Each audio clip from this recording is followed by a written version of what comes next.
Olá, povo de Deus! Estamos iniciando mais uma live. 2 Coríntios, capítulo 8, capítulo 9. Estamos demonstrando que Paulo escreveu esses dois capítulos para ensinar à igreja de Corinto a virtude da generosidade. Paulo deu de exemplo as igrejas da Macedônia. Deu de exemplo também o próprio Senhor Jesus Cristo. E a igreja de Corinto começou a dar os seus primeiros passos. A instrução de Paulo era que no início de cada semana eles separassem uma parte daquilo que eles iriam destinar à igreja de Jerusalém. A igreja de Jerusalém estava passando por grandes dificuldades, perseguições, expropriação de bens. A situação da igreja de Jerusalém era muito difícil. Como Jesus havia dito, a salvação vem do povo judeu. Então, em gratidão, o coração das igrejas da Macedônia estava coletando ofertas para Jerusalém e a igreja de Corinto começava a fazer também. Irmão Paulo, seja bem-vindo.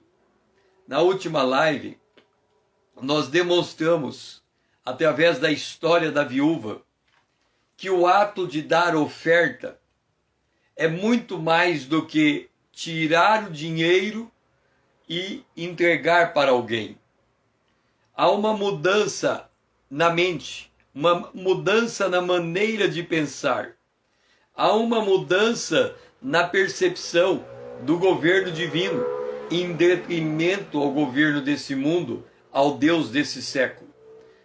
Então, quando nós nos propomos a fazer uma oferta em base constante, primeiro dia de cada semana, separe algo para dar em oferta, nós temos que entender em cima do que esta oferta está sendo dada. Nós demonstramos através da história da viúva que chega diante de Eliseu e diz que ela tem uma grande dívida e ela não tem como pagar a sua dívida. Nós demonstramos através do balanço, de uma forma que qualquer leigo possa entender, nós demonstramos como que aquela viúva agiu. Primeiro, quando nós falamos de uma empresa, nós temos o capital. Todo empreendedor, ele tem o seu dinheiro, ele entrega o seu dinheiro para a empresa, assina um contrato social e o valor do dinheiro que ele entregou na empresa está no seu contrato social. Para nós entendermos aquela viúva, vamos trocar o contrato social pelo holerite. Então, o que acontece? Se eu recebo R$1.000 por mês, é o valor que está escrito no meu holerite. Esses R$1.000 por mês, ele é colocado na conta bancária. O que aquela viúva fez? O pouco dinheiro que ela tinha, ela tirou da sua conta bancária e comprou azeite. Ela tinha estoque de azeite. Acontece que seu marido deixou ela com uma grande dívida. Provavelmente ele fez um empréstimo.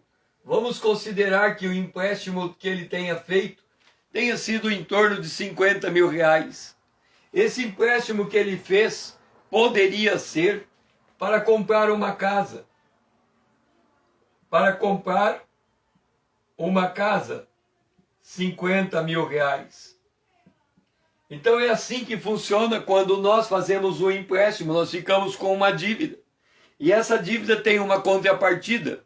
Se fosse uma casa, na situação que aquela viúva se encontrava, ela poderia entregar a casa em troco da dívida.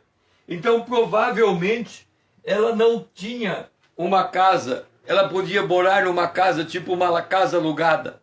Então, esse dinheiro que ela pegou, que o marido dela havia pego de empréstimo, provavelmente foi gasto em material de consumo. Em material de consumo. Então, ao longo dos anos, o marido foi contraindo uma dívida para sustentar sua casa e ele não ficou com nenhum bem que pudesse entregar para o pagamento daquela dívida.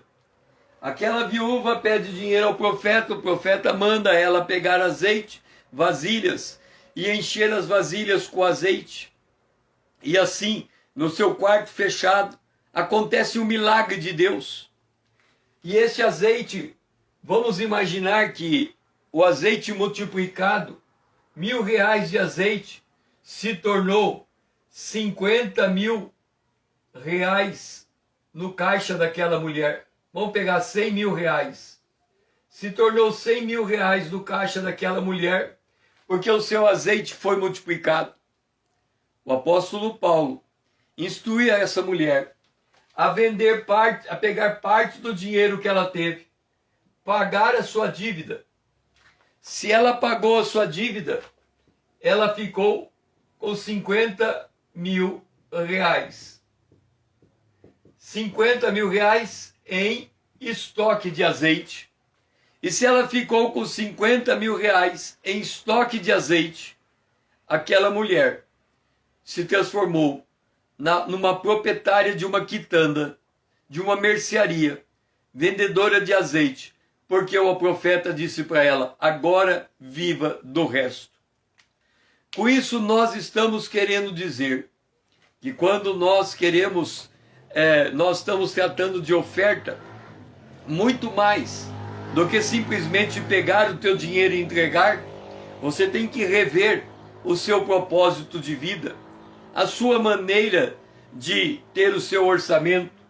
Nós vimos pelo extrato do IBGE, analisando o ano de 2002 e 2008, que o orçamento do brasileiro é estratificado. Isso é, ele não muda, ele é engessado.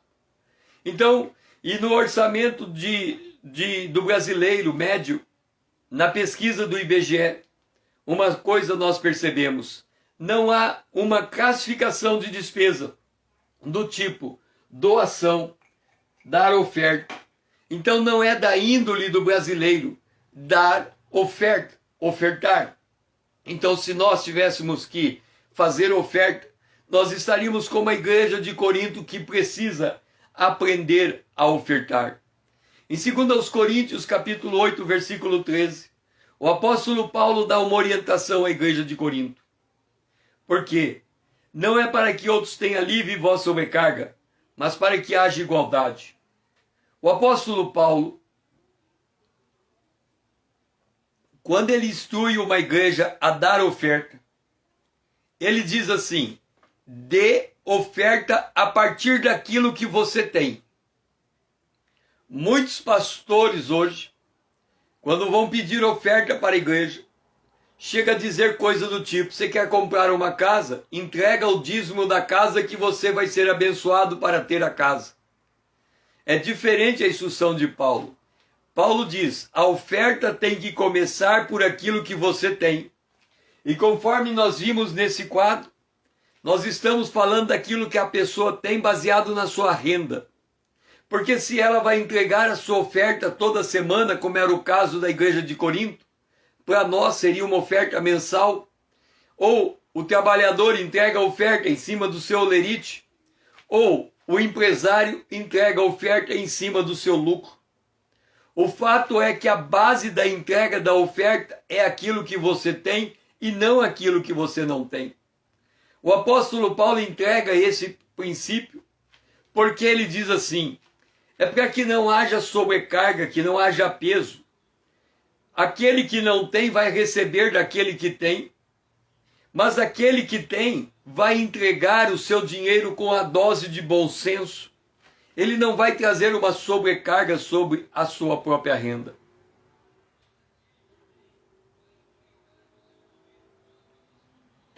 O apóstolo Paulo, ao instruir a igreja de Corinto a fazer a entrega da sua oferta, ele observou que tinha alguns que entregaram muito mais do que podia dar. Quando nós tiramos oferta além da nossa renda, nós podemos estar entregando a oferta em cima do patrimônio. Qual é a diferença entre entregar a oferta de uma renda e de um patrimônio? Observa o seguinte: imagine que o patrimônio seja uma fábrica. Se você vender a fábrica para entregar uma oferta, você não tem como produzir a renda a partir daquela fábrica. Então a casa, o patrimônio, é a base por meio da qual a oferta é destinada. Então a renda produzida naquela casa é o papel da oferta. Quando aqueles que vieram entregar além da sua capacidade, Paulo disse que não era para fazer aquilo. Mas eles insistiram com tanto rogo a Paulo, que Paulo entendeu que era uma experiência com Deus que eles iriam ter, assim como aquela viúva pobre, que Jesus encontrou ela no templo, dando 2 moedas. E Jesus observou que, na verdade, ela estava entregando todo o seu sustento. Quem chega nesse nível de entrega, ao ponto de entregar todo o seu sustento, é porque ele tem experiência como Deus, aquele que provê de forma sobrenatural. Mas cada um tem a sua medida de fé, e ele deve entregar a sua oferta igual ou de acordo com a sua medida de fé. O apóstolo Paulo, escrevendo acerca da igreja de Corinto, ele diz: porque eles testemunhou, e observa o detalhe, na medida das suas posses, e mesmo acima delas. Alguns deram na medida das suas posses, outros deram acima das suas posses. Ou seja, acabaram chegando no seu patrimônio. Eles deram voluntariamente. E esses que deram acima das suas posses, pediram com muitos rogos a graça de participarem da assistência dos santos. O que Paulo está colocando ênfase é que aquele que oferta, ele move pelo amor ao outro. Aquele que oferta, ele não está primariamente querendo dar para receber. Pelo contrário, quando ele está dando uma oferta, ele está empobrecendo. Nós temos que entender muito bem este conceito. Porque Jesus, que era rico, se fez pobre por amor de nós, para que por sua pobreza pudesse nos fazer rico. O pobre, ele não tem bem. O pobre, ele não tem dinheiro. O pobre precisa da ajuda de alguém. Quando as igrejas da Macedônia, elas se determinam a entregar uma oferta, e eles estão vivendo em profunda pobreza, a única maneira de entregar uma oferta naquela condição para a igreja de Jerusalém é se eles enxergarem na sua pobreza alguma riqueza, porque a oferta vem da riqueza. Agora entenda isso. A primeira visão que eles tinham era que eles estavam vivendo em profunda pobreza. Mas como eles desenvolveram um senso de gratidão, eles viviam em profunda pobreza, com extrema alegria. A alegria deles era a presença do Espírito Santo na vida deles. E quando o Espírito Santo está na vida de alguém, ele consegue olhar e enxergar o que os outros não veem. Por isso que eu falei que o orçamento de quem vive segundo os ditames desse mundo, ele é estratificado. A pessoa olha para o seu orçamento e não consegue enxergar nele nenhuma oportunidade. Mas quando nós temos a visão de Deus e olhamos a nossa renda de acordo com a visão de Deus, nós percebemos que alguém passa mais necessidade do que nós e encontramos uma riqueza para entregar aquela. Agora aqui vem o detalhe. Quando a igreja da Macedônia, ela pega a sua oferta, ela está pegando a riqueza que ela encontrou na sua casa. Mas quando ela leva essa oferta para Jerusalém, ela fica de mãos vazias. Ela está empobrecida. Quando ela está empobrecida, é como Jesus fez. Sendo rico, se fez pobre. Ele se esvaziou da sua divindade. As igrejas da Macedônia esvaziaram do seu dinheiro para entregar à igreja de Jerusalém.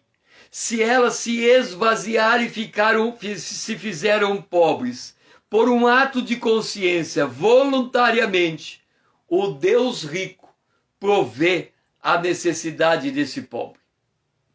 O pobre que é pobre no temor de Deus. E quando ele entrega a sua pobreza, enriquecendo o outro, Deus supre a sua necessidade. Foi isso que as igrejas da Macedônia perceberam. Este era o estilo de vida de Jesus. Paulo falando então acerca dos crentes das igrejas da Macedônia, ele diz: não somente eles fizeram como nós esperávamos, significa que eles entregaram uma oferta baseado no ensino da palavra de Deus. Eles fizeram como nós esperávamos, como também, antes de entregar a oferta, eles deram de si mesmo, primeiro ao Senhor e depois a nós, por vontade de Deus.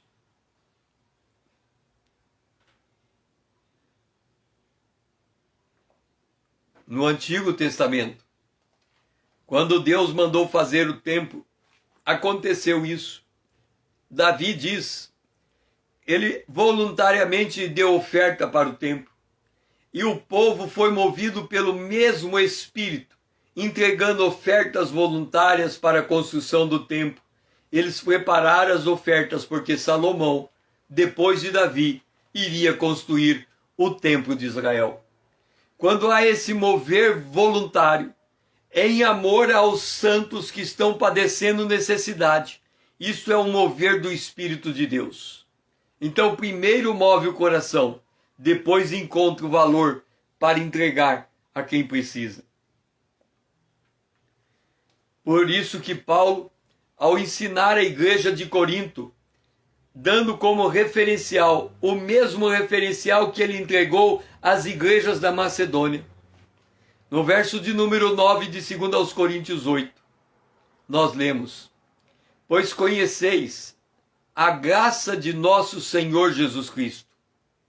E agora eu vou trocar a palavra rico para o seu significado, a palavra pobre para o seu significado, para podermos ler esse versículo e adquirir maior consciência daquilo que ele está dizendo. Pois conheceis a graça de nosso Senhor Jesus Cristo, que tendo muitos bens, tendo muito dinheiro, tendo muitas coisas de valor, lembra?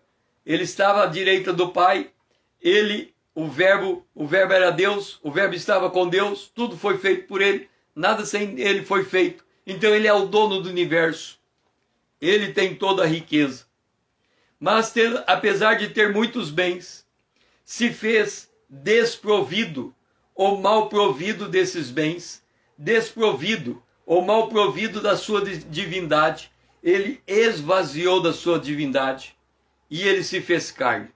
Ele não deixou de ser Deus, mas ele não poderia usar os poderes de Deus. Quando Satanás tenta Jesus e pede para ele transformar pedra em pão, ele está dizendo: usa os teus poderes divinos para que você possa fazer da pedra um pão para o teu alimento. Ao que Jesus respondeu: nem só de pão viverá o homem, mas de toda a palavra que sai da boca de Deus. Jesus veio como homem para dar um exemplo a cada um de nós de como nós devemos andar com Deus nessa terra, seguindo o mesmo modo em que Jesus viveu. E Jesus, ele se fez pobre e viveu como pobre, nasceu em uma manjedoura, não tinha onde reclinar a cabeça, foi enterrado, foi morto e lhe roubaram e levaram suas vestes, foi enterrado em um túmulo emprestado. Tudo isso para demonstrar: Jesus era sustentado pelas mulheres que ofereciam seus bens ou a sua renda para sustentar o ministério de Jesus. Isso tudo para demonstrar que Jesus, ele viveu como pobre. Agora vem a contradição. Apesar dele ter vivido como pobre, ele enriquecia e nos enriquece. Como que alguém pobre pode enriquecer alguém? É porque Jesus acrescentou duas virtudes à sua pobreza. A primeira, de ser dependente de um pai rico que provê a sua necessidade. A segunda, de ser um intercessor, colocando diante do Pai aquilo que ele precisa para o seu sustento.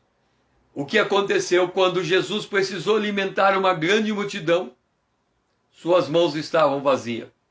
Jesus não tinha pão e a multidão passava fome. Jesus volta aos seus discípulos e pergunta: será que porventura vocês não têm alguma coisa? Alguém aparece com 5 pães e 2 peixes. Jesus pega aquilo nas suas mãos. No momento que Jesus pega os pães e os peixes nas suas mãos, ele fica rico, porque ele agora tem posse de alguma coisa. Mas ele pegou tão somente para levantar ao Pai, dar graças, e entregou à multidão e ficou com as mãos vazias. Jesus é um perfeito canal de bênção. O generoso é assim, ele recebe de Deus, mas ele não fica consigo. O próspero, ele recebe de Deus e aumenta a sua riqueza, mas não passa nada adiante. Já o rico não, ele recebe de Deus, o generoso, e o generoso passa aquele que é mais necessitado do que ele. Por isso, o apóstolo Paulo, ao ensinar a igreja de Corinto, ele fala: tenha a mesma graça da igreja das igrejas da Macedônia. E essa graça que as igrejas da Macedônia tiveram para ofertar é a mesma graça que a gente vê em Jesus Cristo. Alguém que se faz pobre para enriquecer, porque ele tem um Pai rico que provê todas as suas necessidades.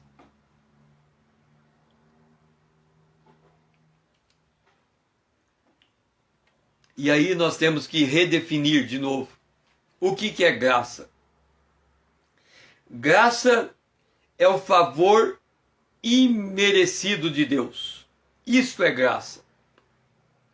Se nós observarmos a nossa existência, ela é um ato de graça divina. Porque a ira de Deus está sobre o planeta Terra. O homem pecou. E ele tem um encontro com Deus no dia do juízo final, se ele não se arrepender dos seus pecados e não entrar no reino de Deus. Só um momentinho.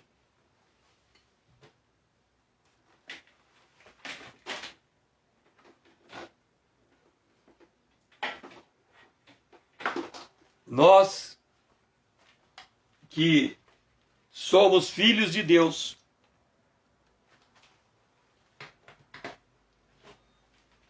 ok. Nós que somos filhos de Deus, estamos debaixo dessa graça divina. O Senhor nos sustenta por sua graça. Não vivemos mais nós, Cristo vive em nós. E a vida que agora vivemos na fé do Filho de Deus. Isso é um ato de graça. Então, a graça de Deus, ela se mostra porque Deus amou o mundo de tal maneira que deu o seu Filho unigênito, para que todo aquele que nele creia não pereça, mas tenha vida eterna. Esse é o ato de graça divina. Deus entrega o seu Filho para cada um de nós.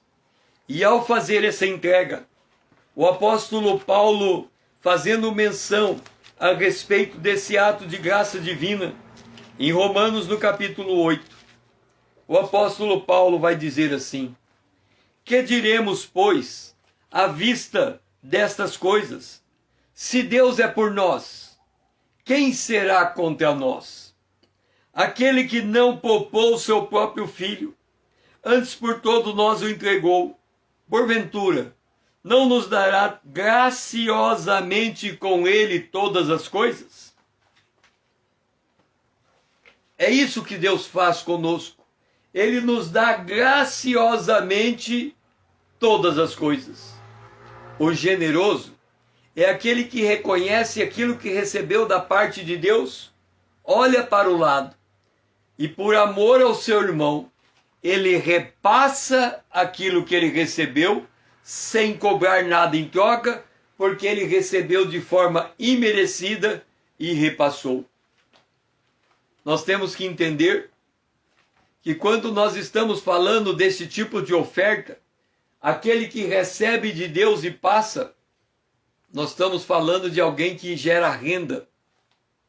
porque não há como dar este tipo de oferta se a pessoa não tiver uma fonte contínua de renda, aonde ele possa entender que essa renda que ele recebe, seja do seu salário, seja do seu lucro, é uma renda que está nas suas mãos para administrar ao necessitado.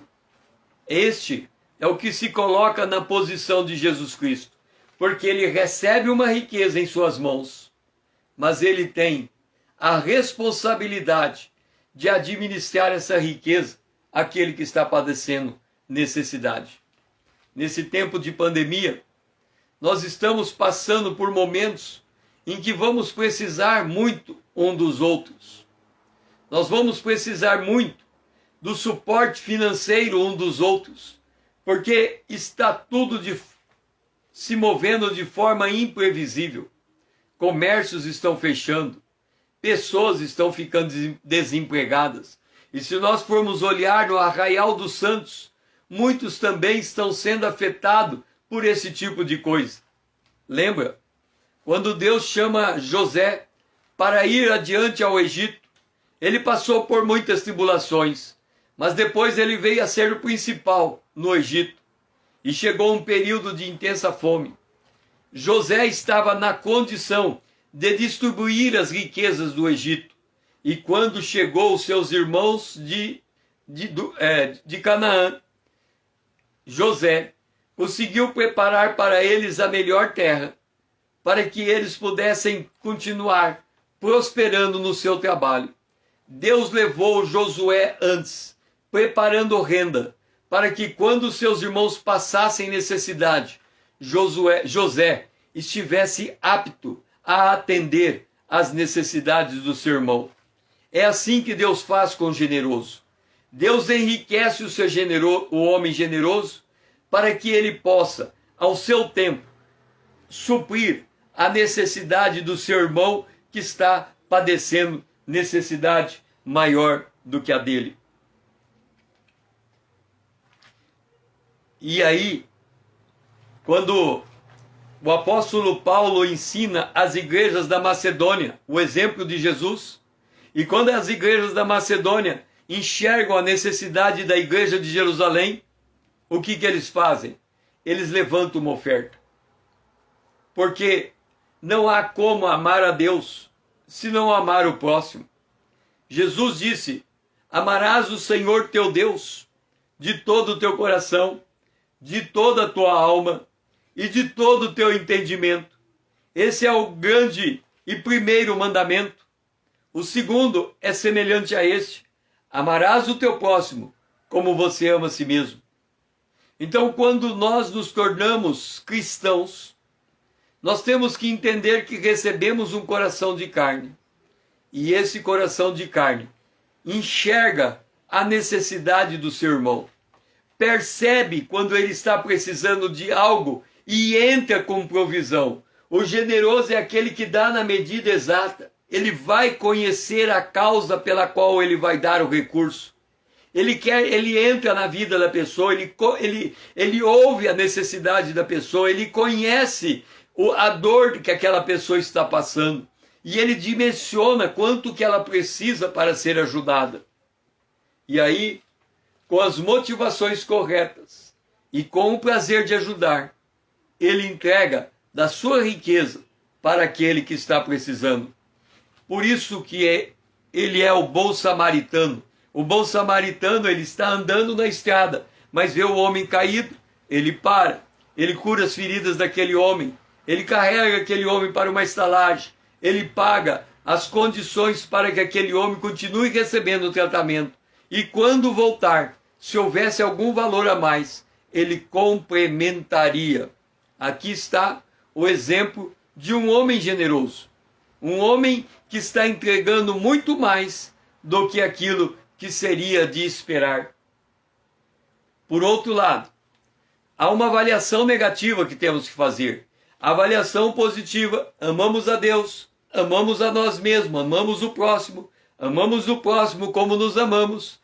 A avaliação negativa: se alguém disser eu amo a Deus e odiar o seu irmão, é mentiroso, Pois aquele que não ama seu irmão a quem vê, não pode amar a Deus a quem não vê. Então nós temos que entender esta verdade. Nós temos que estar compromissado com o nosso irmão. É por isso que quando as igrejas da Macedônia ficam sabendo da igreja de Jerusalém, não importa a distância que uma igreja está da outra, elas são movidas por seu amor a estender os seus recursos àquela igreja, porque se ela ama a Deus a quem ela não vê, ela necessariamente tem que amar o seu irmão a quem vê e enxergar o seu irmão. É enxergar o seu irmão na sua necessidade. Ela enxerga o pulsar do coração do seu irmão. Por isso o comportamento da igreja em generosidade.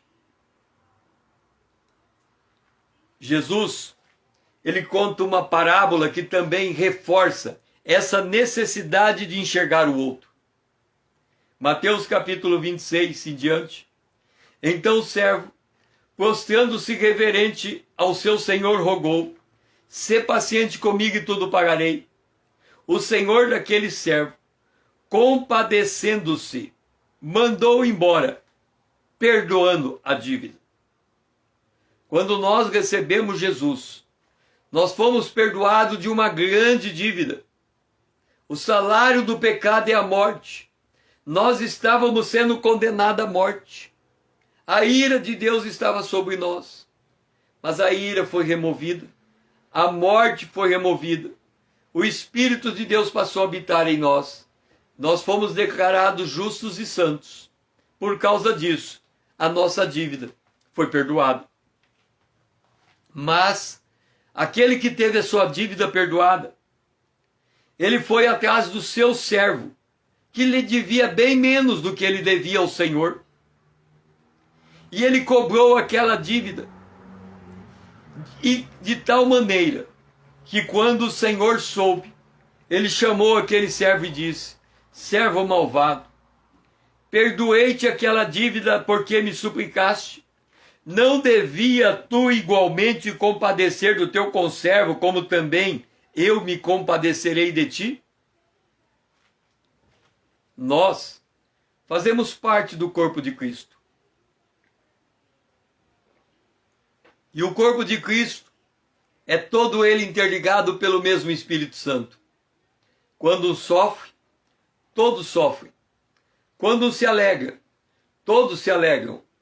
E aí é o princípio do corpo. Não devia tu compadecer também do teu conservo? Não devia você sentir misericórdia pelo teu irmão? Não devia você enxergar aquilo que o teu irmão está precisando para entrar com apoio e lhe ajudar? Aí Jesus disse, quando ele orou pelos seus discípulos, que nós seríamos conhecidos pelo modo como nos amávamos uns aos outros. E esse amor que Jesus faz referência é esse amor que se compadece, é esse amor que abraça, é esse amor que estende a mão, é esse amor que ajuda a levantar, é esse amor que fortalece, é esse amor que dá ânimo, é esse amor que faz a pessoa ser vista como alguém generosa. Os crentes de Corinto, eles andavam insensíveis. Aliás, antes, Paulo dizendo a Timóteo, ele disse assim: se alguém não tem cuidado dos seus, especialmente os da sua própria casa, tem negado a fé e é pior que o descrente. Então, quando nós estamos trabalhando a questão da oferta, nós estamos trabalhando a questão do amor ao nosso irmão. Quando nós estamos trabalhando a questão da assistência aos santos, nós estamos trabalhando o nosso compadecimento por ela, ao nosso amor, ao ponto de enxergar a necessidade do nosso irmão. E quando não fazemos isso, estamos negando a fé, porque não é possível conhecer a Deus a quem a gente não vê, sem esse amor atingir também o nosso irmão a quem nós vemos. E por que que nós temos esse tipo de atitude? Porque quando nascemos de novo, em Ezequiel capítulo 36, verso 26 diz: Dar-vos-ei um coração novo, porei dentro de vós um espírito novo, tirarei do coração de pedra e vos darei um coração de carne. Todo o nascido de novo tem um novo coração, e o coração é de carne. O que significa ter um coração de carne? Essa é minha carne. Se eu der um beliscão, vai doer. A carne é sensível ao toque de outrem. Então, se alguém me ofende, eu vou ficar ofendido. Se alguém me magoa, vou ficar magoado. Eu não posso responder na mesma moeda. Eu não posso pagar o mal com o mal com o mal. Eu tenho que pagar o mal com o bem.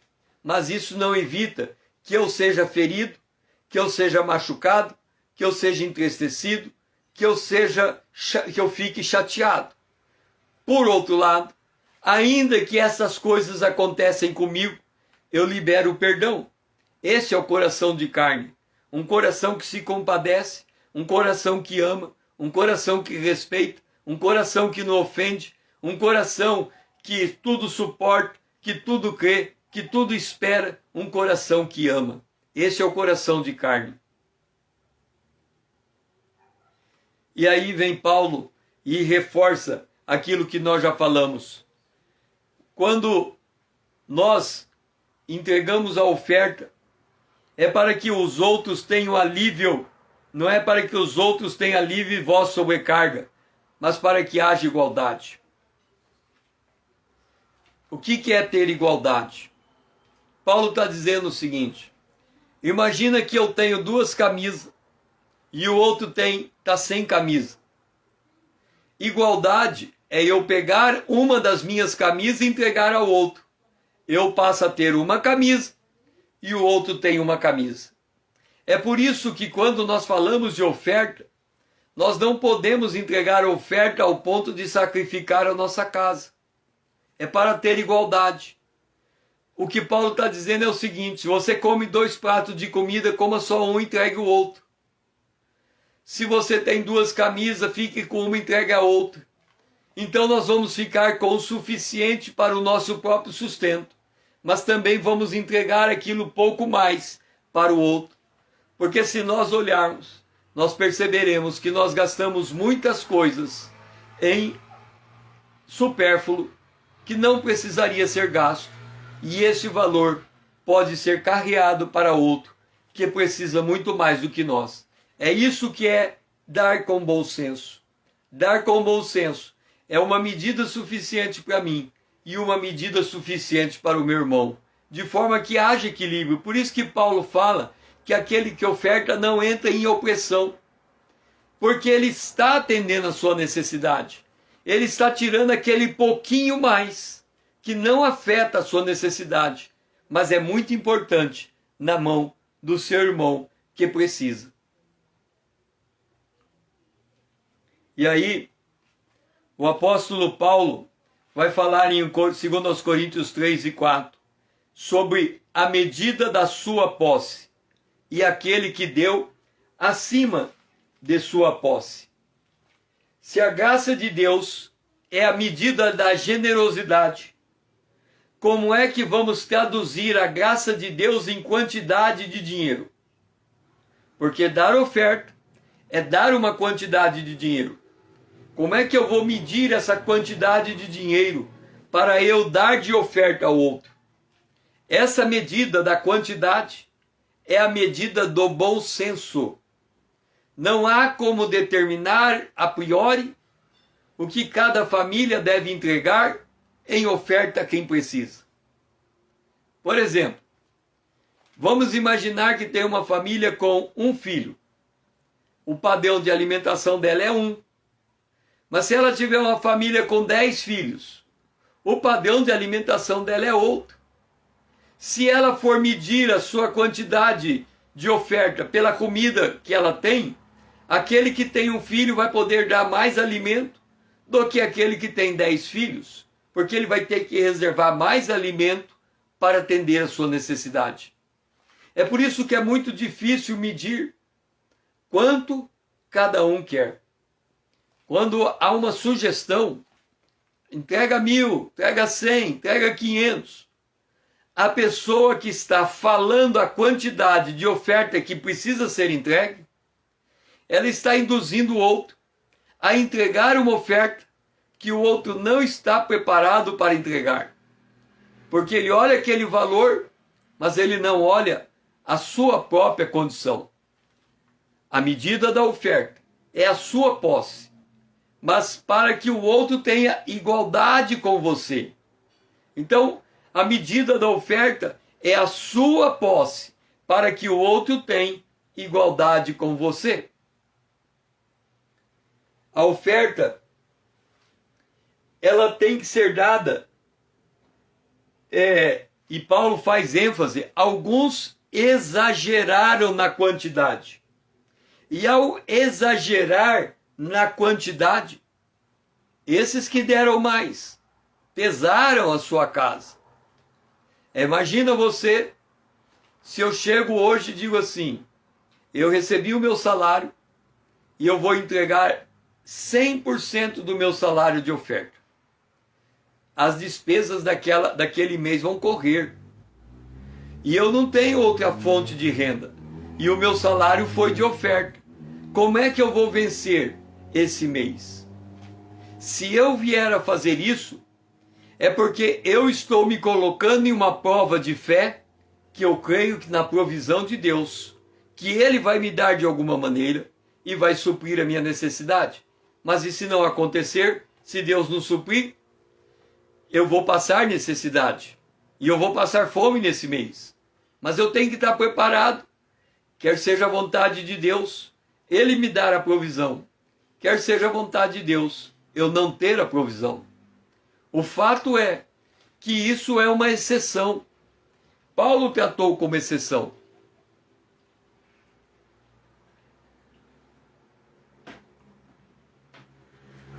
A regra, dê na medida da tua posse. Primeiro ponto. Segundo ponto, dê para ter equilíbrio. O que é o equilíbrio? Que você continue atendendo a sua necessidade e que o outro atenda a necessidade dele de igual modo. O que é igual modo? Se você tem um prato de comida, que o outro também tem um prato de comida igual a você. Isso é a medida de bom senso. Aquela viúva pobre é a exceção. Note, ela foi reconhecida por Jesus, ela foi abençoada, a história dela percorre o mundo. Todos sabem da história, que leem a Bíblia, sabem a história dessa viúva. Então Jesus dignificou a oferta dela. Mas entenda, o apóstolo Paulo, quando ele viu que eles estavam fazendo isto, ele pediu que não fizesse. Quem insistiu foi quem estava dando. Muitos pastores hoje insistem para que o outro dê além da sua posse. O apóstolo Paulo insistia para que o outro não desse além da sua posse. O que Paulo determinava com regra é que o outro desse de acordo com a sua posse. E mais, ao dar de acordo com sua posse, dar de forma que houvesse igualdade, que ele ficasse com o suficiente para ele e ele atendesse o outro também. Agora, quem dá esse tipo de oferta, ele acaba padecendo necessidade. Porque ele está dando, tirando do que ele poderia gastar a mais. E aí ele está empobrecendo. E esse é o segredo. Davi disse, eu sou pobre e necessitado, porém o Senhor cuida de mim.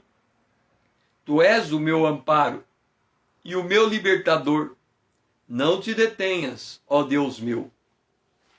O ofertante, que é generoso, ele tem consciência que quando ele dá, ele empobrece. E ao conhecer o seu empobrecimento, ele tem consciência de que ele tem um pai rico que supre a sua necessidade. Basicamente, o generoso está fazendo o seguinte: irmão Paulo, você não tem dinheiro, eu tenho dinheiro. Você precisa de dinheiro, eu vou te dar. O que você não tem, eu tenho. A fé que Deus a fé que Deus supre a minha necessidade.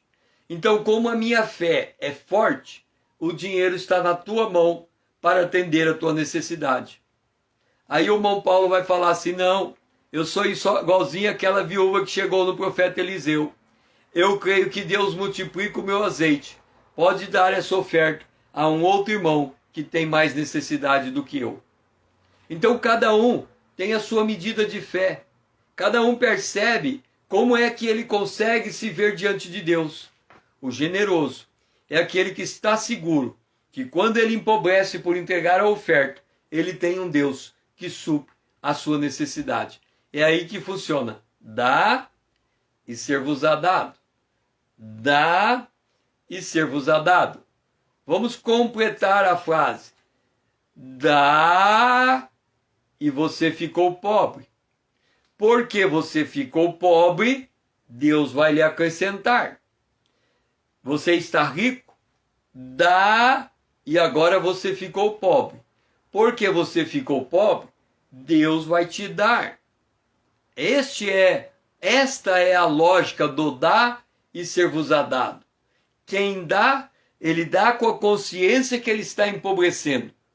Mas ele também tem a consciência que tem um pai rico. E que esse pai rico vai suprir de novo a sua vida. Então ele dá por amor ao outro, sustentado na fé num Deus vivo que supre a sua necessidade. É por isso que quem dá nessa dimensão, ele lê o Salmo 68, verso 10, e ele compreende.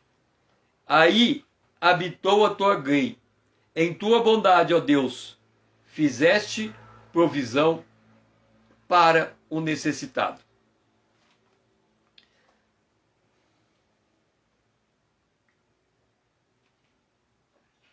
Raciocínio. A fé é raciocínio, raciocínio espiritual. A fé é raciocínio baseado na palavra de Deus. Se você for numa prefeitura, lá na assistência social, você bate lá e diz assim: assistente social, eu sou pobre e preciso de ajuda. Eu preciso de uma cesta básica.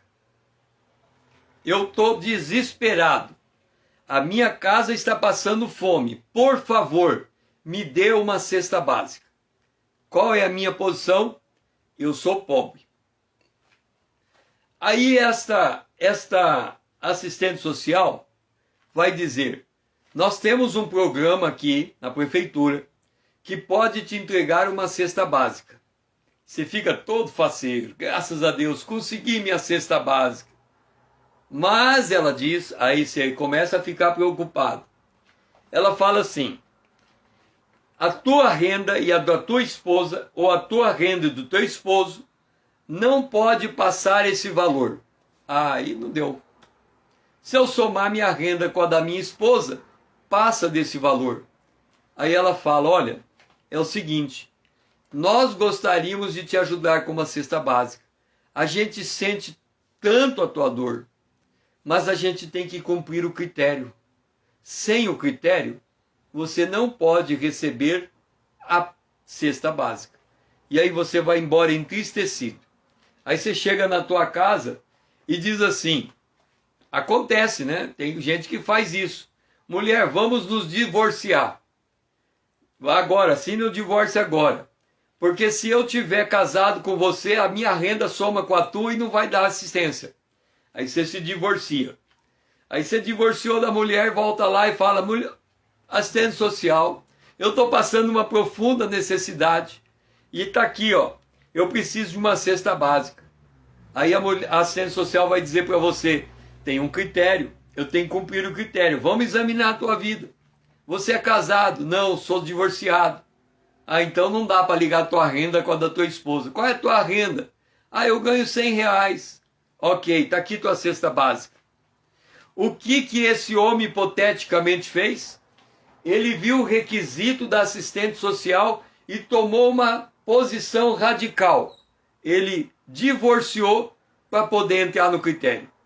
Ele fez isso consciente. Não devia ter feito, mas fez. Por que eu estou dando esse exemplo? Porque a Bíblia diz: ó Deus, fizeste provisão para o necessitado. Agora, se eu não sou necessitado, Deus cruza o braço e vai: ó, sinto muito, não tem provisão para você. Eu só tenho provisão para necessitado. Aí você olha para a tua riqueza e diz assim: não, peraí, Senhor. Você olha e você olha para o irmão e fala: aquele irmão está passando necessidade. Você pega e tira tudo que você tem e entrega para o irmão. Aí você volta para diante de Deus: Deus, estou aqui. Ah, mas é só o necessitado que eu atendo. Pois é, dá uma olhada na minha situação. Aí Deus olha: ué, cadê aquela riqueza que estava com você agora há pouco? Pois é, Deus, não está mais aqui. Aí Deus dá uma olhada assim e fala: aquele cara lá que está levando aquela riqueza, eu conheço ela, não é aquela que estava com você? Eu me fiz pobre para enriquecer a ele. Deus diz: joia, você fez igual ao meu filho, toma aqui. E é claro que quando Deus faz esse movimento, ele fica tão alegre que dá mais do que a gente entregou. E a gente enriquece um pouco mais. Mas aí fica de novo rico. E aí a gente olha: Deus, estou aqui, eu só atendo o pobre, eu só tenho provisão para o necessitado. Aí o generoso fala: pera lá, atendeu a necessidade do irmão, chega: Deus, dá uma olhada, já falei para você, você não está dentro do critério, você não é necessitado. Mas olha de novo: cadê a riqueza que estava com você? Está lá com aquele outro irmão? Joia, você fez igual ao meu filho, toma aqui, e vem mais. Então, o generoso é alguém que se vê como necessitado, não importa a riqueza que ele tem. Ele sabe que a riqueza na sua mão está momentânea parada, porque Deus colocou nas suas mãos para poder sustentar o seu irmão, que tem uma fé mais fraca do que a dele, que não consegue ter este mesmo relacionamento com Deus. O que é generosidade, então? No grego, haprotes.